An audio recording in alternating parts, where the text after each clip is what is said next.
Welcome to the Search Marketing Post-Lockdown webinar. So obviously, I'm going to talk about the panel in a minute, intro them. And we've got a few interactive components you'll see during the day. Right now, there is a poll taking place, so feel free to vote in that on your use of animation. So animation?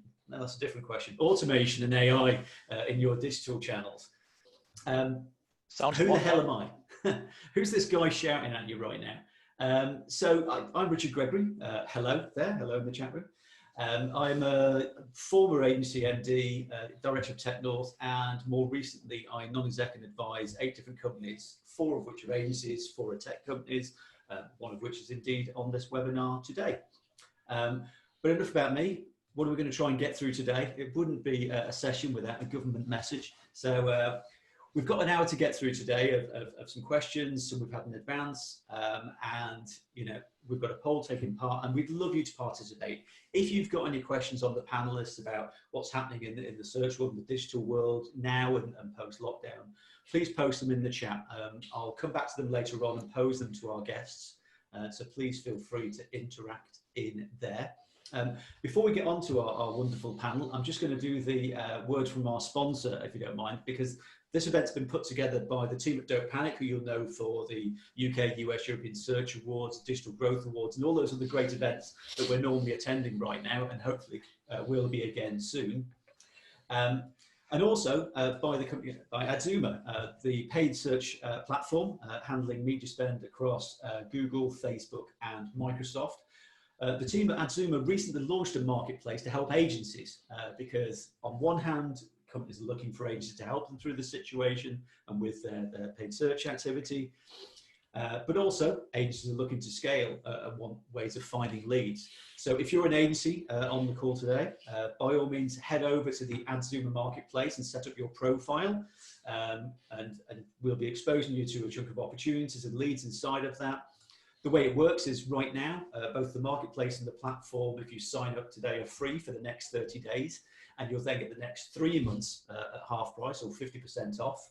It'd be interesting to know how you feel about, are we charging for the marketplace or the software here? Because you get both for the same price. So you're either paying, well, eventually $4.99 for a platform and getting the marketplace free, or you're paying $4.99 for a marketplace and getting the software free. You tell me which you prefer. It's a bit like the McDonald's Happy Meal, I think, in that respect, as to is it a meal with a free toy or a toy with a free meal? So that's the words from our sponsor.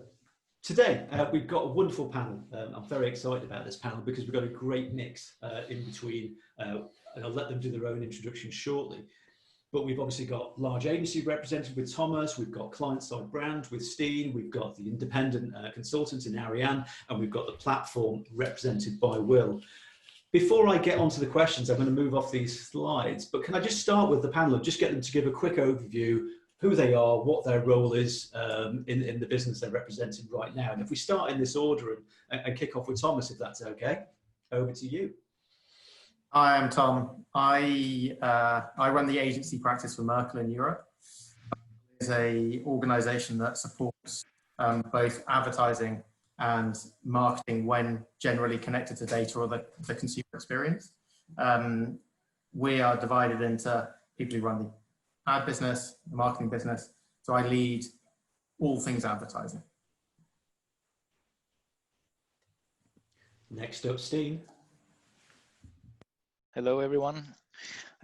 So for the past 2 years, I've been running paid organic search for Pandora, heading up a global search strategy across a bunch of markets. I'm of course happy to be part of this panel, and I'm very much keen to have some open discussions, and I think one of the valuable areas for this discussion is that we do have quite a good mix between agency clients and consultants. And Arianne, with the best backdrop of the session. My favourite. There's a whole sub on Reddit called Zoom backdrops or Zoom backgrounds that it's worth taking a look at if you want something funky for your own Zoom calls. That is where I found this one.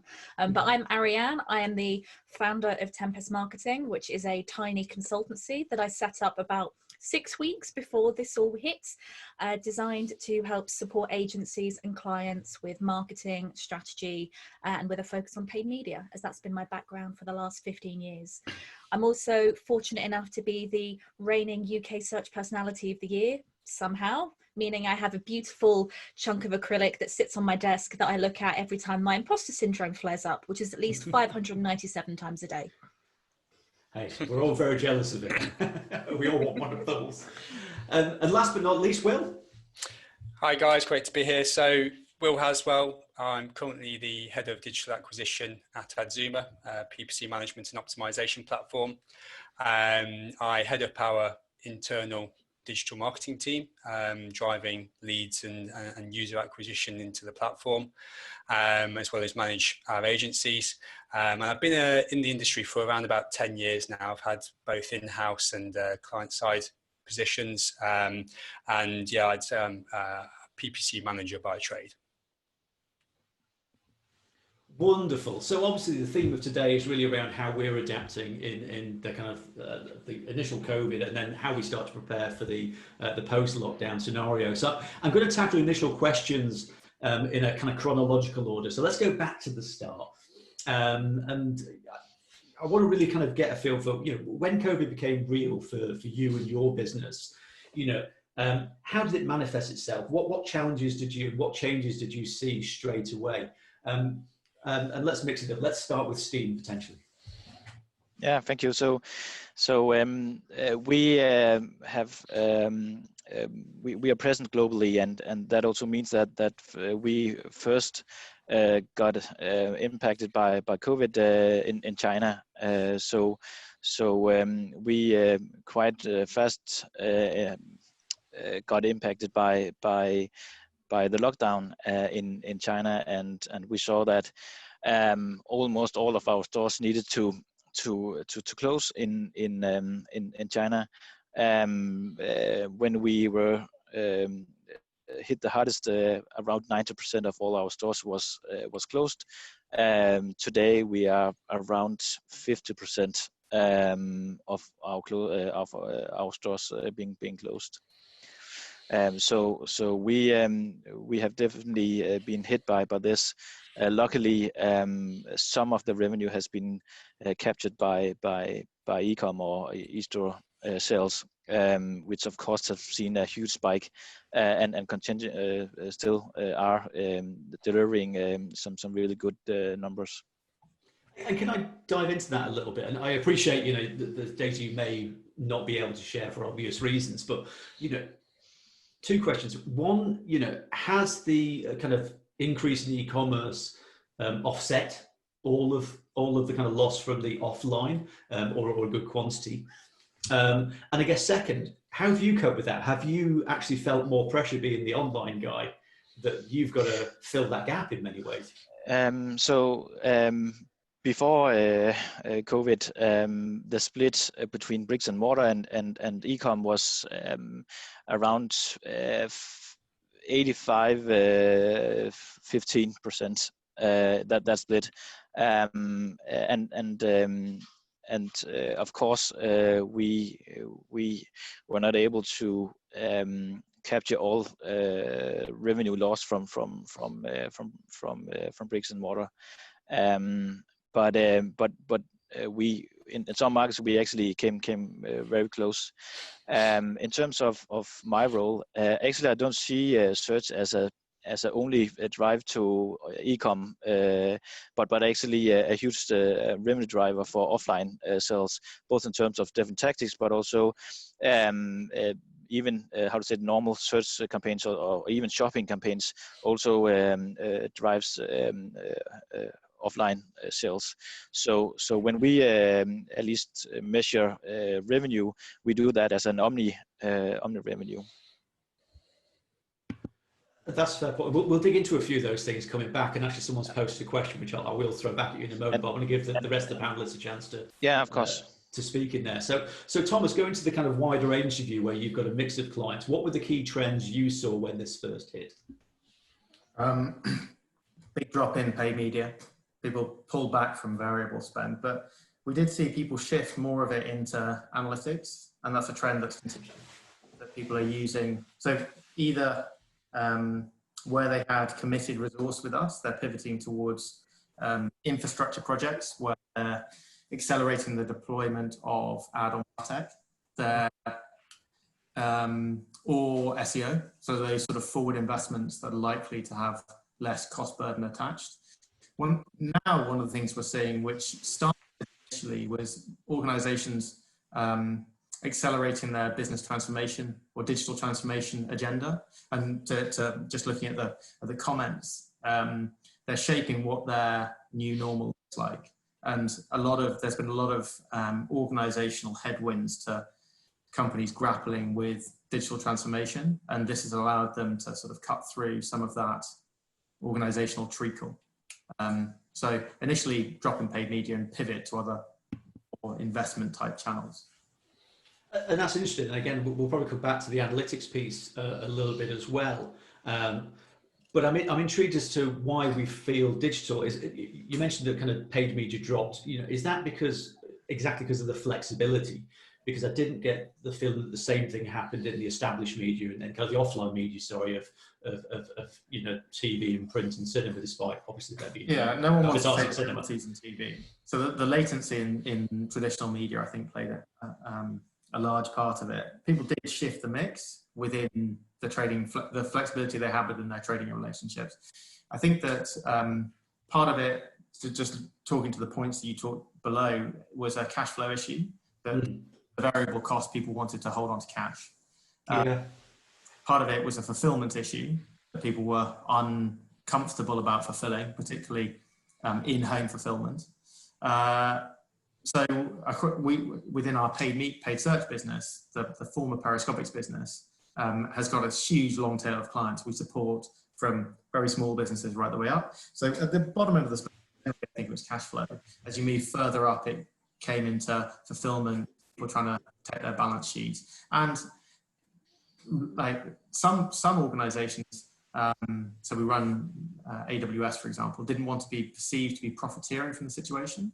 And so I think that there is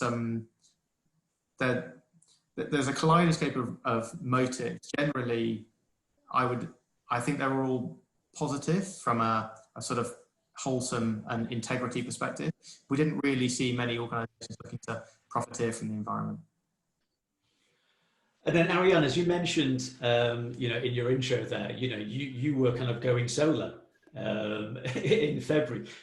How's it been? What did March mean for you? March was a really odd month because the month began fine, and I remember my last day in the office with a client was on the 16th of March, and I believe the order for lockdown came later that week. Yeah.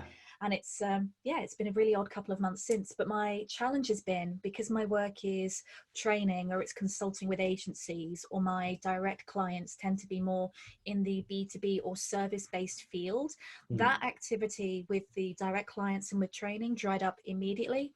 As has already been mentioned, people were unsure about their cash flow, whether they needed to pivot their product, which a number of them have done since, and they've resumed activity. Albeit at a lower level. But for example, with my agency clients, and I work with a number of agencies, it took a little while for the impact to filter through in the same way while they figured out what was happening with them. So every engagement essentially that I have with every client has changed significantly through this period. But as we've gotten into May, and hopefully things have begun to perhaps settle down and people have gotten a feel for what their business looks like and what they can afford to do and what they can't afford to do, I've begun to see activity and confidence come back. And I've actually picked up a couple of new clients during this time who've been looking to make that shift more towards online and do more to drive their business as they've recognized the value. I think Primark and everything we read about Primark in the press has given us a great case study for why brands need to be online. And I think it's been a little bit of a wake-up call for many. And that plays back to Thomas's point about the digital adoption and the transformation projects that are happening along the way. And then finally, just from the panel, from the kind of product perspective, from the platform world, what have you seen in aggregate since the start of this? Just to go back one sort of step, I noticed a couple of comments about the new norm, the new way of working. One of our big thing for our business was to transition to working from home. It's something that we didn't have an official policy in place. We managed to catch it before we went into official lockdown, which was brilliant. But the team and the wider business have really sort of embraced it, and we've had to put process in there to make sure we are operating as business as usual. But it was a smooth transition. But yeah, also, yeah, there's similar to the other panelists, there's the tentative attitude to investing into tech and other platforms, wanting to preserve cash flow and so on. But we didn't want to lose out in users still benefiting from our platform and adopting our platform. So we actually, on the 23rd of March, made the decision to give the platform away for free until the 1st of June. There were a lot of platforms, SaaS platforms and services that offer free trials and so on. But yeah, we offered it for quite a lengthy period of time to maintain that sort of product adoption and something that we think is very important to still be using during these times. Brilliant, and I'm going to share some charts shortly. We asked people when they signed up for this webinar, you know, how they were coping at the minute, and we'll see what the insight from that is. But before I do that, there's a question very specifically there for Steen, which it's a very good one actually. So, you know, paid search in jewelry, you know, on one hand, you know, is that really an essential purchase right now? And have you seen any impact on both CPC's demand and/or conversion off the back of that? Because, you know, we're trying to get our heads around, you know, the scale of whether you want to use the R word recession at the end of this or what have you, but, you know, how's jewelry impacted specifically at the moment? Yeah, I think it's very different from market to markets. So we are monitoring Google search volume basically for the industry and specifically for our brand. And we can see that in some markets they are almost back to normal and have been for quite some time, or in other markets, for example in Italy, we do see that the industry is hit quite significantly. And of course that also reflects how we want to drive our media spend in the different markets. Overall, we have seen some great results in terms of much higher conversion rate, but I have a difficult saying that it's incremental revenue.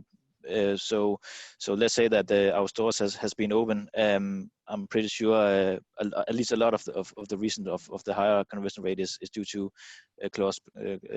stores being closed. And do you have a time scale? Because you're, forgive me, where are you based? You're based over in Stockholm. No, not Stockholm. You are Stockholm. Copenhagen. In Copenhagen, yeah. Sorry. Yes. So when do you foresee your stores starting to open? Obviously, we've seen news here in the UK about kind of mid-June onwards, starting to see retail opening. Do you have any visibility on when you think those stores are going to reopen for Pandora?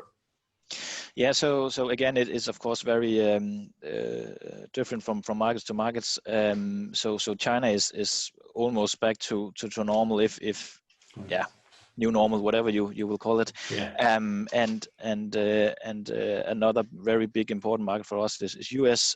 We see around 50% of our stores are open in that market.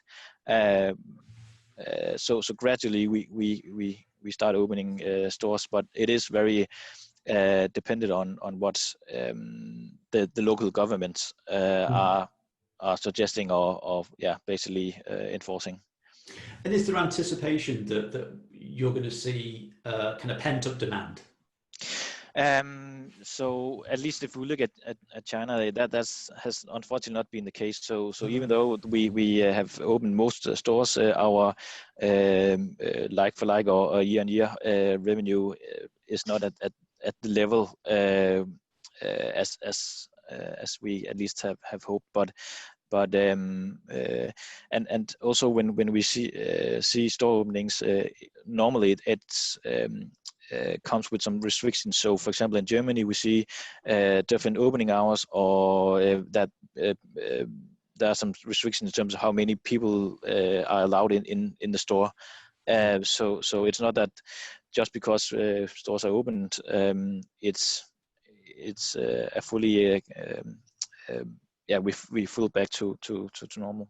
So it seems that we're not expecting any kind of floodgates, you know, when we're allowed to reopen stores and what have you. It may be more gradual because, you know, A, restrictions, and B, psychologically, people maybe still be reticent for a while to get out. And I think even with our price point, people still, of course, I will do that myself, prioritize in terms of what's basically a necessity compared to this. Our big trading periods are around Mother's Day, Valentine's Day, and of course Black Friday and Christmas. So we have focus on those periods, but we do expect to see a rebound, including our media spend in terms of especially around the branding part. So we moved a lot of our budget for TVC to Q3, and expect, of course, that also to have an impact on our revenue. We'll come back to the branding piece. I want to ask the rest of the panelists about that one. But I'm just going to quickly share some of the numbers that we got from all the registrants for the webinar. So bear with me while I terribly multitask. I'm not used to Macs that often. Let me skip forward 2 slides. So one of the questions we asked when people signed up were how their retail business had been affected by COVID. This is a very top line piece of data, obviously, and no massive surprises for nearly half of the respondents saying that they were negatively affected by the crisis and the current situation. A little bit of reassurance there that you know, over a third are kind of business as usual, or about the same for many of them. And on the kind of silver lining to the cloud was that 15%, and I had a little bit of time this morning to look through the response rates, that, you know, very much the e-commerce biased agencies and businesses were feeling more positivity. You know, travel, not so much, for obvious reasons. But what we then did, we drilled down one more and asked people what has been the largest challenge so far during the crisis. And the thing that resonates back to what the panelists were talking about so far is that, you know, we certainly saw new business, obviously for agencies predominantly being their challenge now is where they find that thing. It's harder to do new business, cash flow, retention, staff morale. The others, obviously there's a big other section there, but a lot of that seemed to relate to a point that Will mentioned earlier around the remote working and adapting to not going to the office and those new changings and working habits. Again, Thomas, you know, you run a large agency. You know, are these the themes that you've seen resonated with your kind of clients and your teams? Yeah, I mean, talking on behalf of clients, I know cash flow has been a pretty material concern for a lot of them. We over-index on a lot of retailers, and although they're getting some fixed cost relief without income coming in, and a lot of the payment service providers are withholding releasing capital until they fulfill delivery. So it puts them in a bit of a squeeze. New business is a challenge for us in that we're a growth business, and so we're quite a strong forward lean to the way that our business is structured. And so if we're not winning business, it does put us in a pickle. We've not suffered too much with client retention. We've seen clients reprioritize. The staff one, I think, is certainly from my perspective, the thing I worry most about is the team.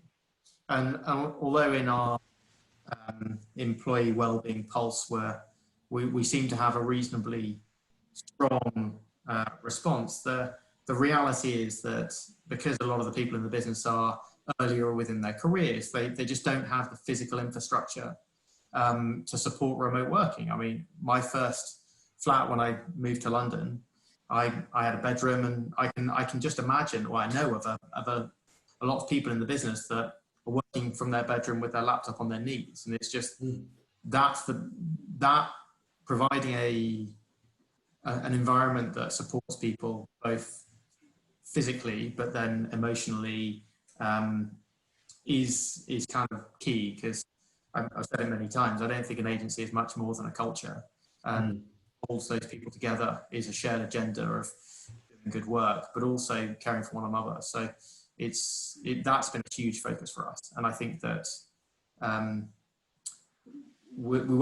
we'll see a small hit commercially with the lost revenue. But I want to make sure that our morale doesn't take a longer term one, and we do everything we can to support people first and then the business second.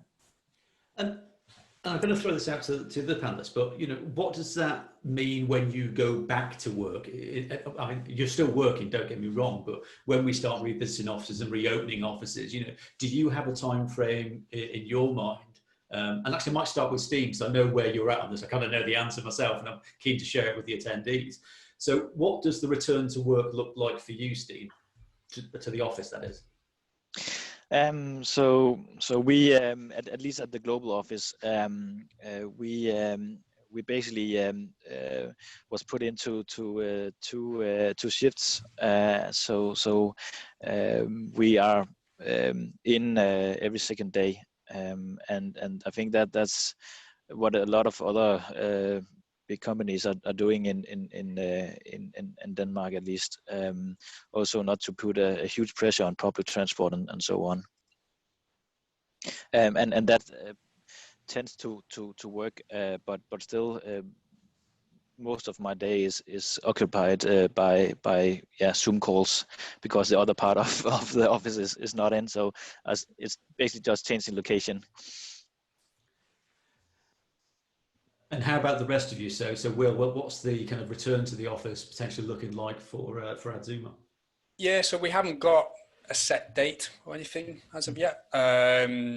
But yeah, I imagine it will be some sort of staggering. There are some people that are most definitely chomping at the bit to get back into the office. Some aren't so keen. It's that reverse change.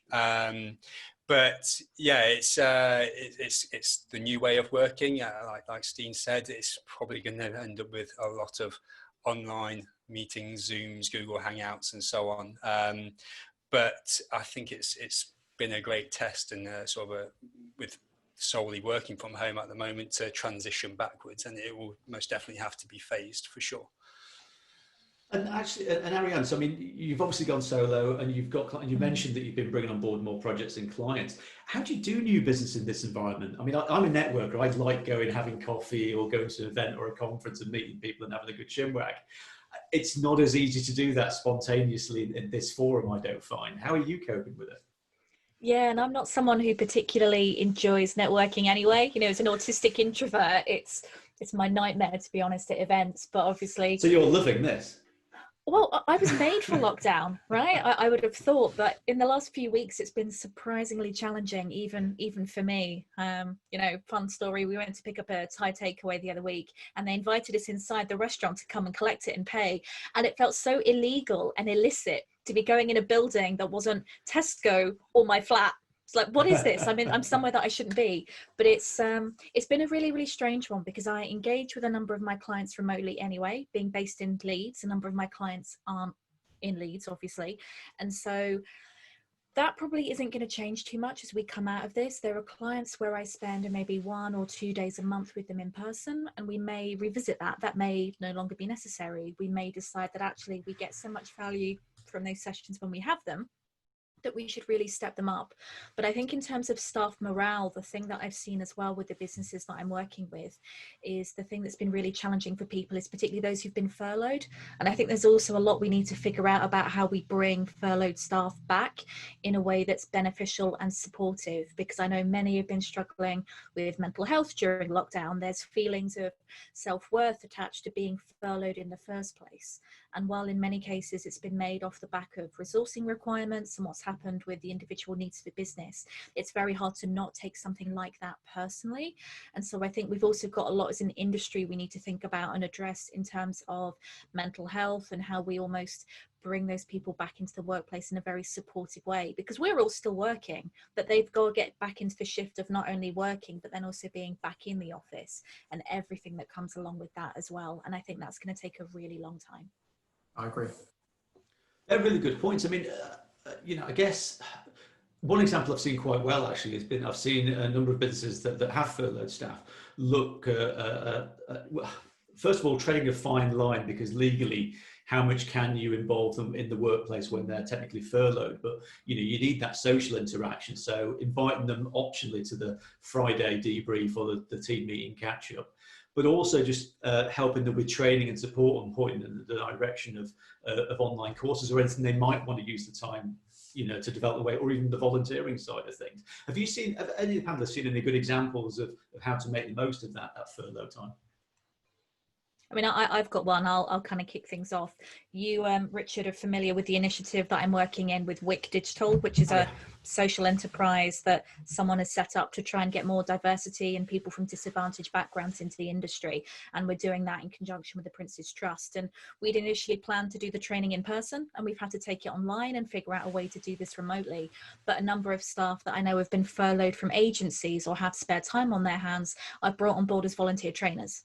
So to give the students that we've got hands-on training in paid search, paid social, we're hoping to find someone to go through maybe some content and PR with them so that they can get real life experience and talk to people in the industry. And the trainers that we've been working with have found it really nice to have something else to do with their time that kind of keeps that part of their brain ticking over. And it's helped a bit with confidence and self-esteem and combat some of the issues that can be associated with going on furlough. Has anyone else got anything to add to that piece, or should we get back into it? I'll go on through Thomas. I'll add something. We've not actually furloughed anyone in the agency business, anyone specifically relating to search, but in the marketing solutions business, which is naturally more project orientated, they have furloughed a small number of people. And a lot of our partners, like Adobe, for example, that tend to that historically have had quite expensive training programs, have essentially made them all free. So a lot of those people have been essentially investing in themselves, has helped support their mental health in terms of that notion of value, because that investment in developing one's capability is planned. And so the business has been quite proactive to say, look, this is where we can go because of all these sort of future needs and how our strategy is evolving with that cohort of people.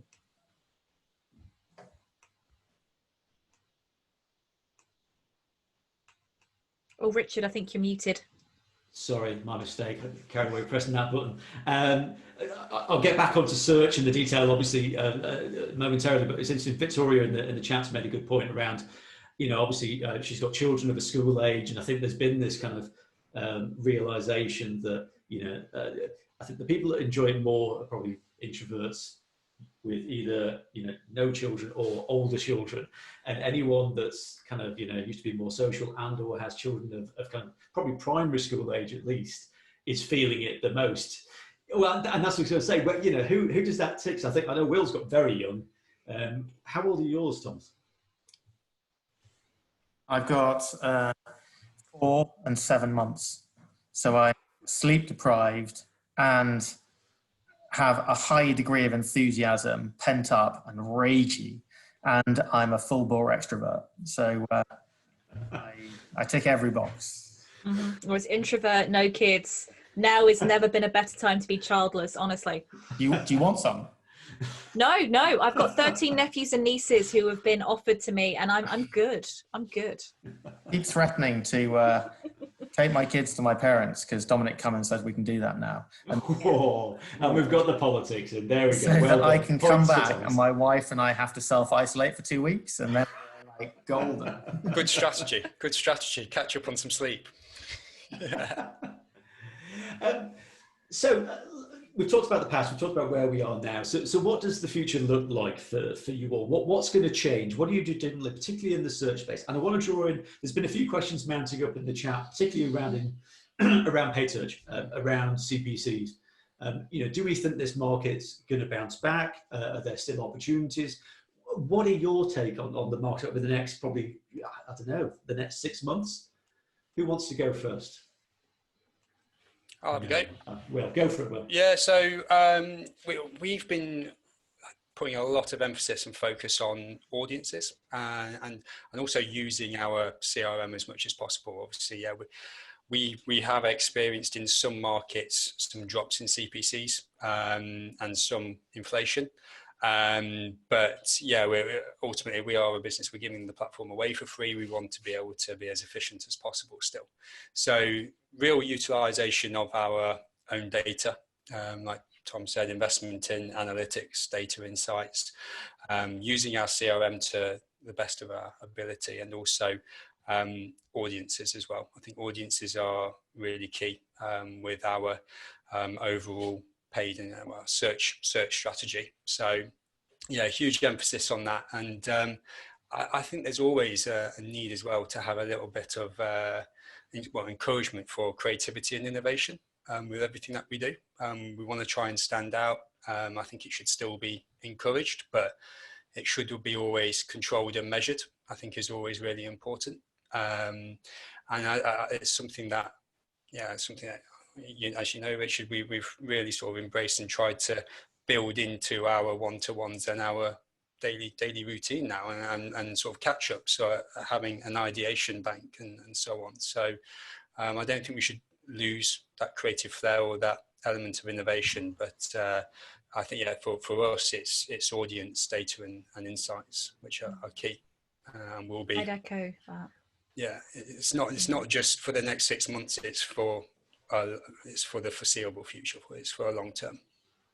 Audiences are definitely one of the best things that people can focus on with their campaigns to really improve their value for money. But I think what you're talking about, Richard, in terms of the changes of CPCs and what we'll see moving forward, I think that depends a lot on industry.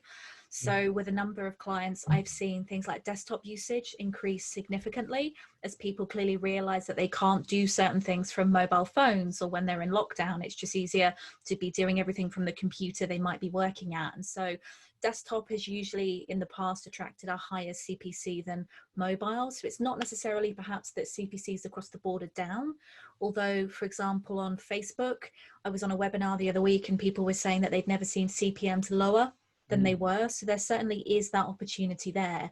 But I think any uplift that we see in terms of cost, I think that will happen over time. We saw a sudden drop, but I think we're not going to see, it's not going to be V-shaped. It will be a lot flatter. I think anything that picks up. There were some great stats I saw about how, people had projected to invest 17% more ad spend this year, but now only 7% of UK brands are investing more. Revenue for ITV is down by something like 42%. So while ad spend is starting to tick up, it's going to take a long time before normal, whatever that looks like, reestablishes itself. And we may forever see a dent. I know in the prep for this call, Richard, we were chatting a bit about retail, and I'd seen some really interesting data about Amazon, how Amazon have been so busy with fulfilling orders from people that they haven't had to advertise anymore. They've stepped out of the SERPs. They're no longer on Google Shopping. And so that represents a huge opportunity for some industries. And so in retail, I'd imagine that there probably hasn't been a decrease in CPC. If anything, there may be more competition as others have piled in. So it'd be really interesting to hear other people's experiences. But yeah, I think it's going to be slow and steady. Oh God, I went political again. We'll put that on the chart, on the graphic later on. We'll do that as the roundup. And then Steen, you've had the foresight to see what's already happened in China. You've seen, obviously, from a demand perspective. Have you seen any kind of trends around paid search in terms of the spends and the rates? Is it reverting back, or is it the same gradual story we're starting to see rather than the V-shape, the drop and the bounce back?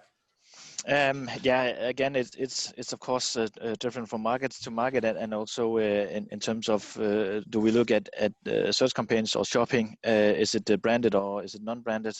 I think I would love to say that one of the learnings from this crisis is to be much more agile, but to be honest, working in a global company, that's something that You already were. Takes a bit of time to adjust. In terms of how to say the learnings, what we discovered was that the talk about incrementality has always been a great discussion point internally, but of course people are more keen to investigate in crisis like this what is actually driving incremental revenue, and also that also led to discussions around organic and paid. So that holistic view. So how much are we actually able to capture from organic search? Do we need to have that spend level on branded that we usually have seen? The other part that I think I can remember who mentioned it, but that Amazon has pulled out. We definitely noticed that. I have been talking to H&M as well, and they also saw that quite drastically, actually, that Amazon didn't use any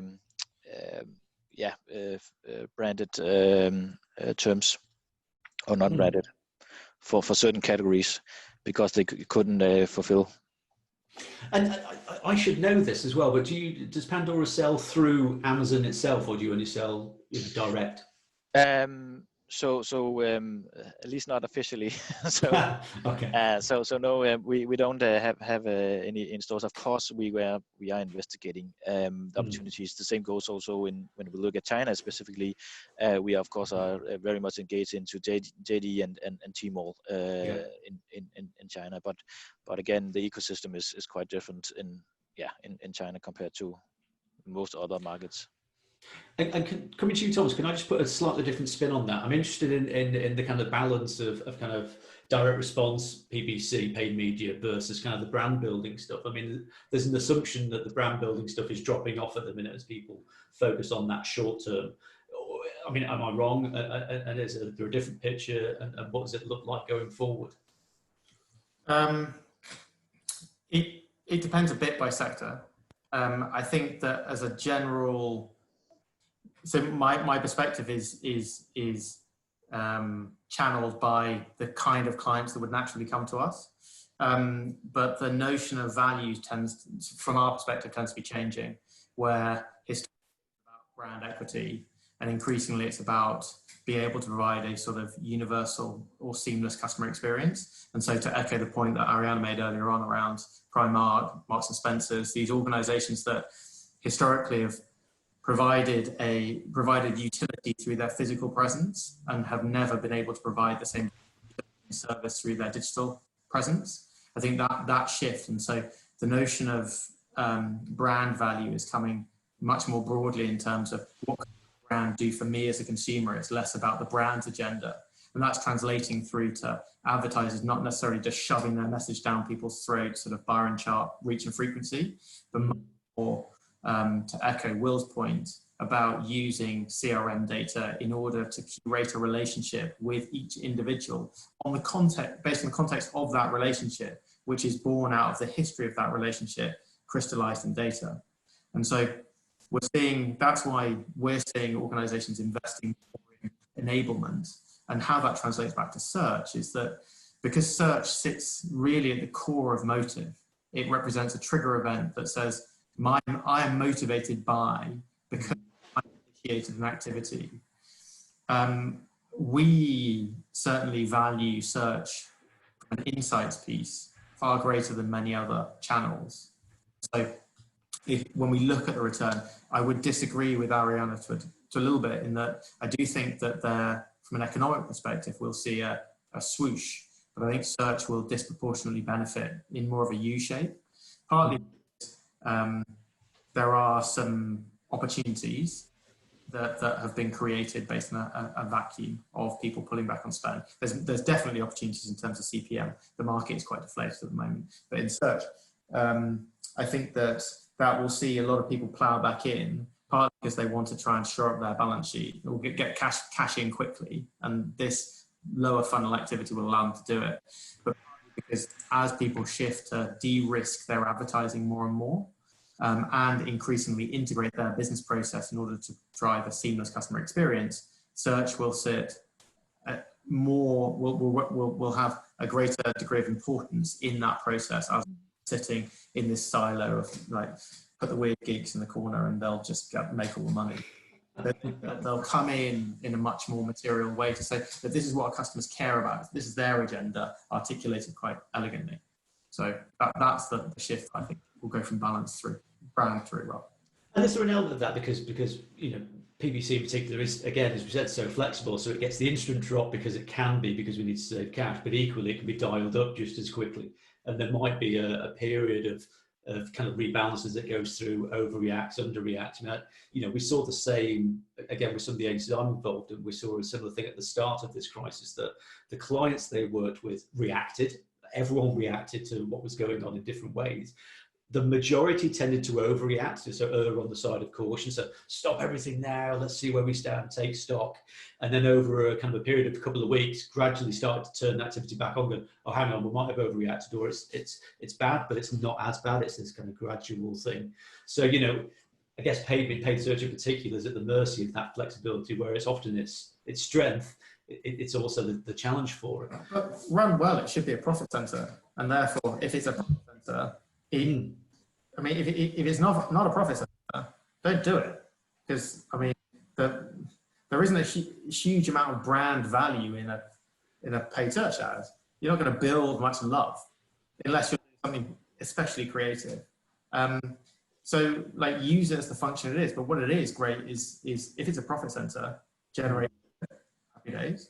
And but it is a really big insight driver. And I think that the cunning, shrewd, intelligent brands, agencies have recognized it as that. I don't think the industry has.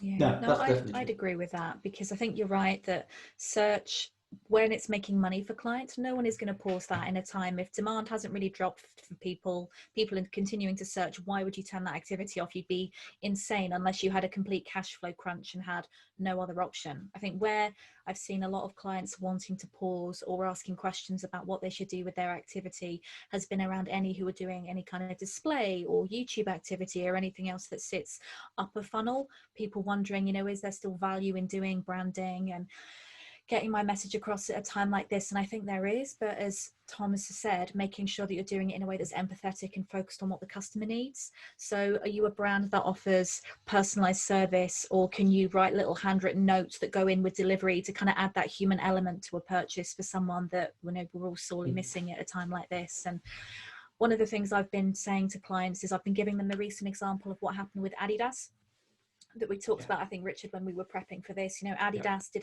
essentially a 3-year experiment for the industry where they swung, you know, over 80% of their spend into direct response and digital, because they believed that was what was working for them.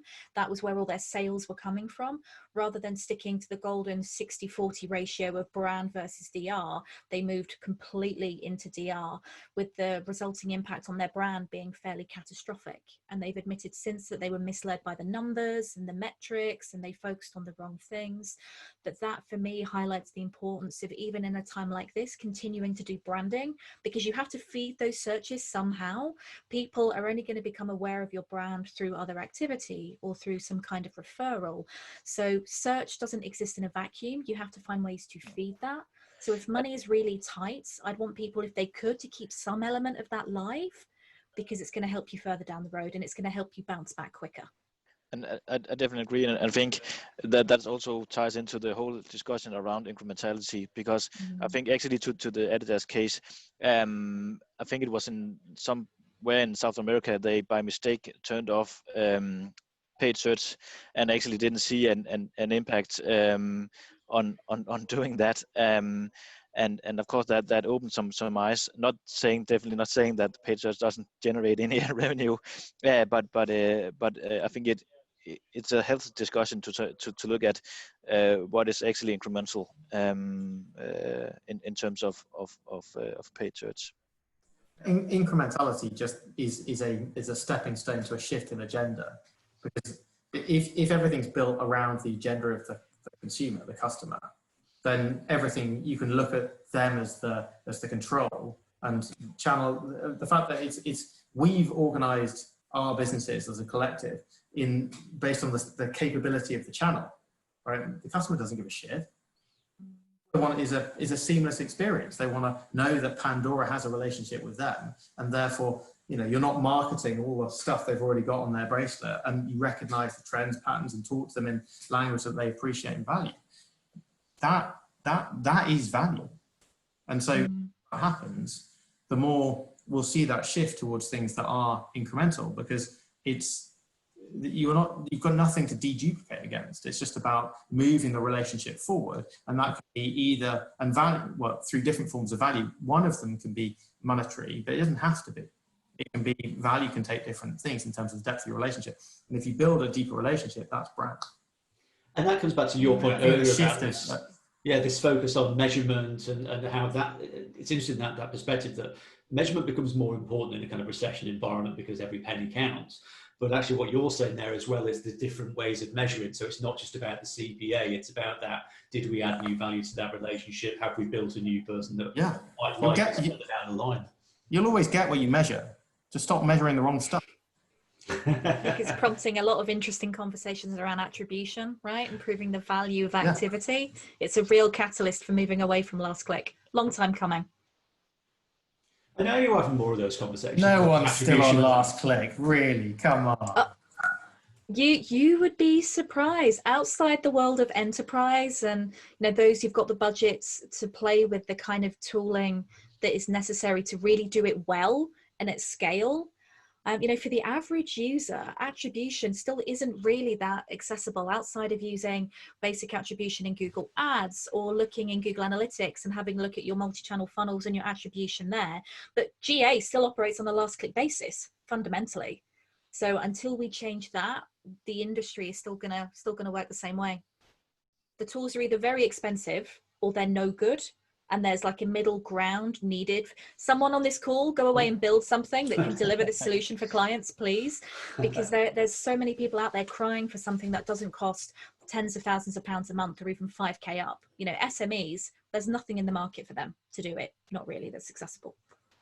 There's a separate point there actually is the kind of the attribution task is a lot more difficult for a large enterprise with multiple channels. Technically, it can be a lot easier for a smaller business because they're probably not using as many channels. They might even just be using Facebook and Google. And I know that in itself is a challenge to dedupe a lot of the time, but that's a requirement for the SME. So I think, that attribution conversation is much different for a small business than it is to a large one.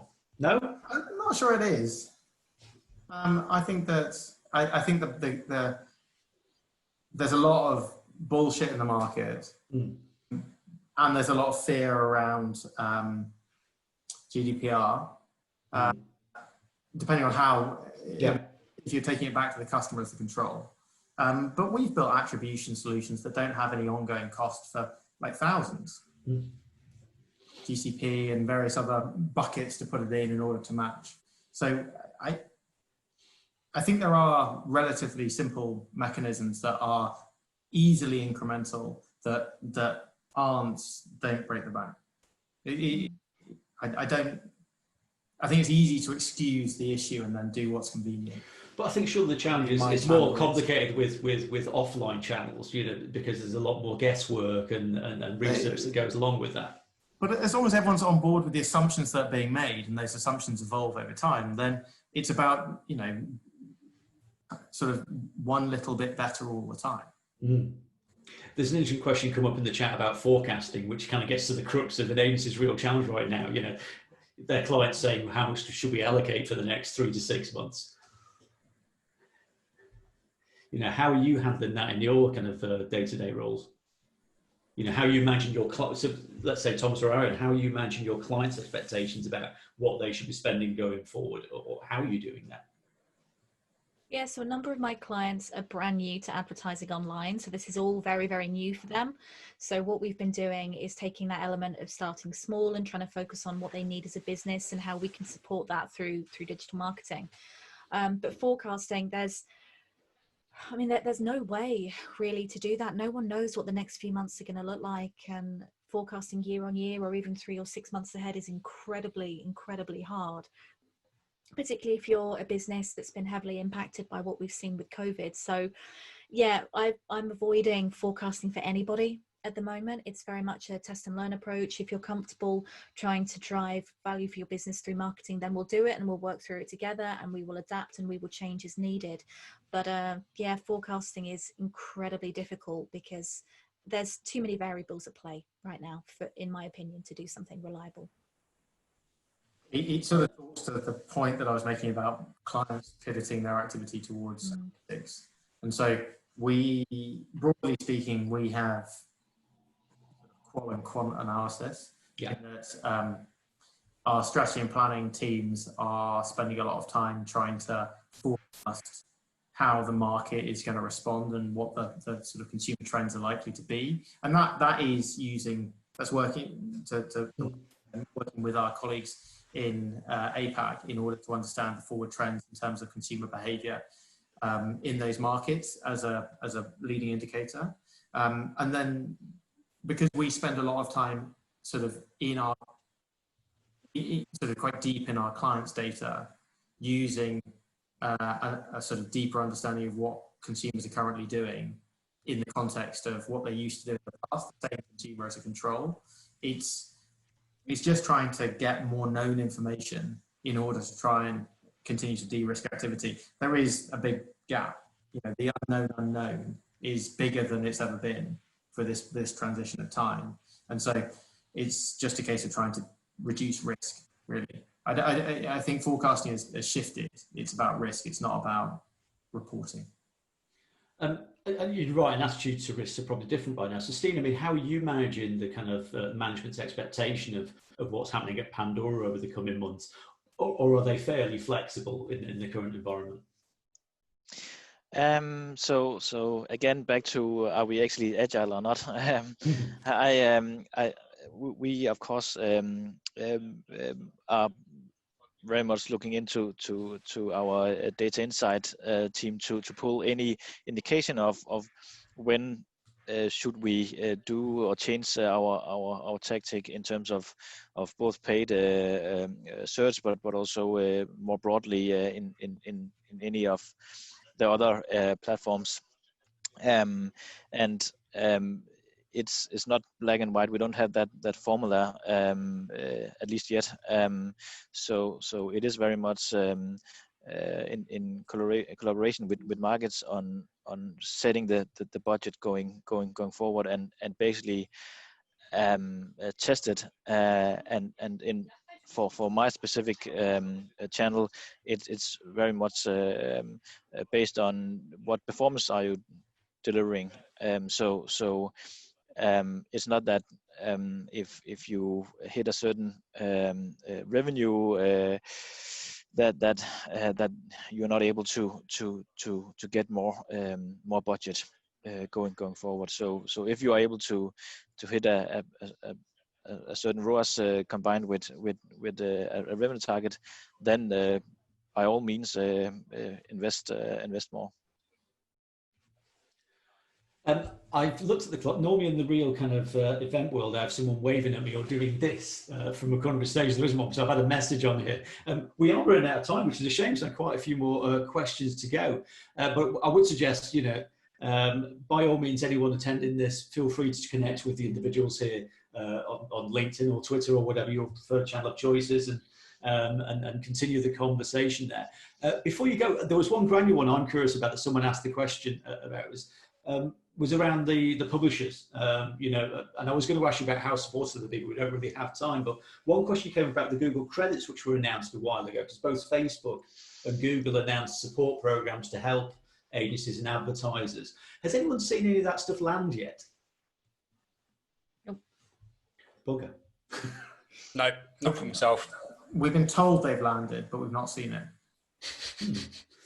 I wonder when we're going to get that, when this is all over. And also, I'm curious as to how meaningful they'll be, because it was a nice large headline amount that I think both companies offered, but when you divide it by probably the potential number of advertisers, it probably whittles down quite quickly. Because I mean, those guys are feeling it. I mean, the Google earnings call was quite brutal last month. Because didn't Google pledge something like 385 million? I think it was a number like that, which sounds like a huge amount of money, but that's globally. I think how many advertisers that is, and it's going to be pennies, really. It's not going to be meaningful. It's a great gesture, I feel, but I don't think it's going to be substantive for many. I think there's more packages that they're doing. I think the collective is about 800 million. Right. So that's just in that program, because they're providing a range of reliefs as well, which would have a consequence. But no, I think what they're doing is PRable. Yeah, subtle, very good.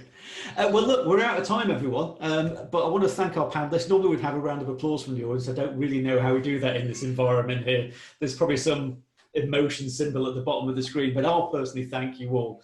Thomas, Arianne, Will and Steen, thank you very, very much for your time. And yeah, by all means recording. And there is this has been recorded and it will be shared by the Don't Panic team. So look out for that and find the bloopers in there somewhere. Once again, thank you everyone, and we'll stay in touch. Take care. Brilliant. Thank Okay, you. guys. Thank you everyone. Bye. Cheers. Bye.